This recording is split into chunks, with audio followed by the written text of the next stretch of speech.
Mingkar mingkuring angkara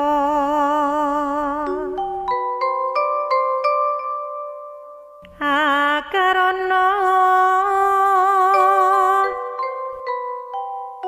karenan marti siwi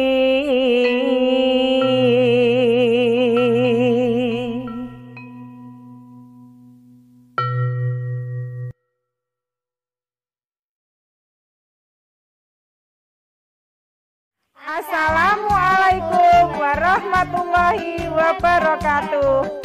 Halo sahabat FGLSN, salam literasi, ayo membaca. Saya Ibu Dr. Handa Istiana MPD dari SMP Negeri 5 Pati.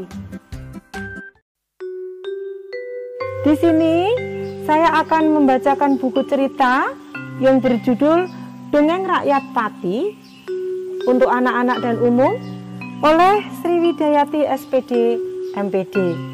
Anak-anak, di buku ini ada 5 judul: Mbah Mutamakin, Sendang Sani, Dalang Soponyono, Pangeran Josari, dan Genuk Kemiri. Anak-anak pilih yang mana? Sendang Sani. Sendang Sani. Baik, Bu Isti akan membacakan yang judulnya Sendang Sani. Terdengar isak tangis yang terseduh-seduh. Dicarinya ke sana kemari. Di manakah asal suara tangis itu? Gumam Mimi si bulus cantik. Tak lama kemudian berjumpalah Mimi dengan Una yang sedang menangis di pelukan ibunya, si bulus gendut. Bulus gendut itu apa? Bulus gendut itu apa? Dek, bulus itu apa? Kura-kura yang besar. Kura-kura yang besar. Bulus itu kura-kura yang besar. Jadi bulus gendut itu kura-kura besar, gendut. Ya? Ya. Ibu, Una kenapa menangis? Tanya Mimi. Apakah dia sakit? Lanjut Mimi. Tidak, jawab ibu si bulus gendut. Una menangis setelah mendengar cerita ibu, Mimi. Apa cerita ibu sampai Una menangis terseduh-seduh, Ibu? Tanya Mimi semakin ingin tahu. Apa cerita ibu? Ayo Bu, ceritakan padaku. Mimi mulai merajuk tanpa menghiraukan lagi saudaranya yang hampir tidak menangis lagi. Nanti kamu ikut menangis lagi seperti Una? Jawab ibu yang agak enggan bercerita lagi. Tidak Ibu, janji Mimi. Baiklah, kata ibu. Ibu si bulus gendut akhirnya mulai bercerita lagi untuk Mimi, anaknya yang cantik dan manja. Sambil menyibak-nyibakkan air di dalam danau itu, Mimi mendengarkan cerita ibunya, sambil sesekali menghindari silonya matahari di siang itu. Ibunya mulai bercerita. Pada suatu hari, ada rombongan yang melakukan perjalanan menuju Gunung Muria. Gunung Muria itu dari sebelah Gunung Muria sebelah? Timur. Gunung Muria kok sebelah timur, Dek. Sebelah barat utara atau ke utara ke barat sama, ya. Bisa diulangi ya.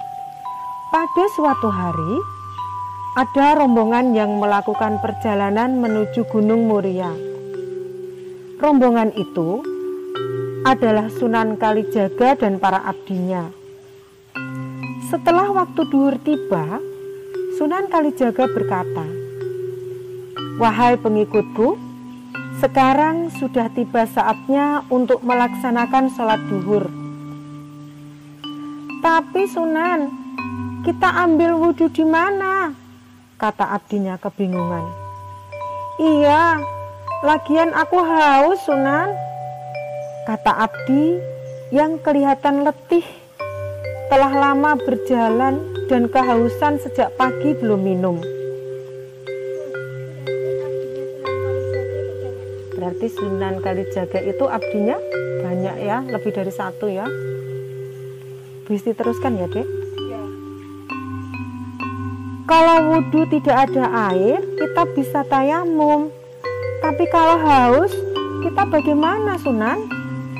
Tanya abdi yang satunya, yang selalu mengelus-elus leher yang terasa haus. "Baiklah, kita mencari sumber air di sini sambil beristirahat," kata Sunan Kalijaga. "Tidak mungkin ada, Sunan. Tanah-tanah kering, bahkan ada yang merekah seperti bumi mau terbelah," kata abdinya yang sejak tadi memperhatikan sekelilingnya. "Jangan berkecil hati. Allah akan mengabulkan permintaan hambanya kalau hambanya mau berusaha," kata Sunan Kalijaga.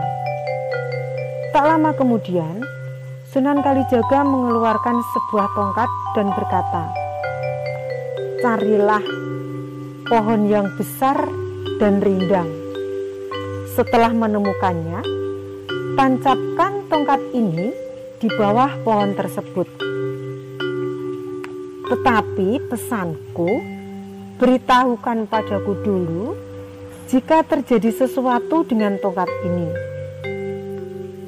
Tak lama kemudian, tongkat diserahkan kepada Kirangga. "Terus dibawa kemana, Bu, tongkat itu? Apa yang terjadi?" Mimi bertanya tak sabar, ingin mengetahui lanjutan cerita tersebut. "Iya, Ibu lanjutkan," saut Bulus yang gendut itu. Bulus itu mulai melanjutkan ceritanya. Kirangga mulai mencari pohon yang dimaksud oleh gurunya. Dan akhirnya ia menemukan pohon yang besar dan rindang. Segeralah ia menancapkan tongkat itu sebagaimana pesan Sunan Kalijaga. Lama ditunggu-tunggu tidak ada hal-hal yang perlu disampaikan kepada Sunan. Karena tongkat itu pun dilihat berjam-jam tidak ada perubahan apapun. Lelah memperhatikan tongkat yang ditancapkan di bawah pohon itu, tertidurlah Kirangga bersama temannya. Kirangga dan temannya terbangun karena merasa badannya basah. Terkejutlah Kirangga dan temannya. Di saat mereka tertidur, terdapat air yang menggenangi tubuhnya. Mereka bergembira. Dan karena sudah lama tidak menemukan air, Kirangga dan temannya asik mandi di genangan air tersebut. Kirangga dan temannya lupa dengan pesan yang disampaikan oleh Sunan Kalijaga sebagai gurunya. Sunan Kalijaga mencari-cari Kirangga sampai ketemu. Karena ditunggunya lama dan tidak kembali, akhirnya ditemukanlah Kirangga dan temannya yang sedang asik menyelam dan timbul di permukaan air dengan sukaria. Melihat keadaan itu, Sunan Kalijaga spontan mengatakan, "Kirangga, masih ingatkah dengan pesanku? Bahwa apa yang terjadi segeralah mengabariku. Jangan malah berenang seperti Bulus." Dengan sekejap, tubuh Kirangga dan temannya berubah menjadi bulus. Sunan Kalijaga tidak lagi mengambil air wudhu karena airnya kotor bekas dipakai Kirangga dan temannya. Kirangga menangis dan minta ampun kepada Sunan Kalijaga, meminta untuk merubah wujudnya kembali menjadi manusia. Tetapi sayang, Sunan Kalijaga akhirnya meninggalkan Kirangga dan temannya. Segeralah Sunan Kalijaga melanjutkan perjalanannya ke Gunung Muria. Si bulus gendut tak kuasa menahan linangan air matanya. Meneteslah air mata di pipinya. Melihat kejadian itu, Mimi spontan bertanya dengan heran, "Ibu, kenapa ibu menangis seperti Una?" Ibu Mimi menjawab, "Bulus itu adalah kakekmu, Mimi." Mendengar penjelasan ibunya, Mimi terkejut dan menangis sambil berkata, "Berarti kita keturunan manusia, Bu." "Iya, anakku," saut si bulus gendut sambil memeluk Mimi, yang akhirnya menangis juga. Bulus gendut itu bohongan, Bu.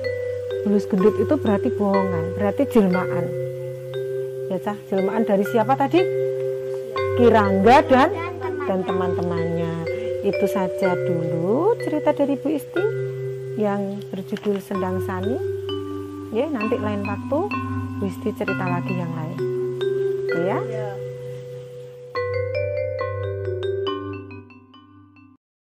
Terima kasih sahabat FGLSN. Salam literasi, ayo membaca. Assalamualaikum warahmatullahi wabarakatuh.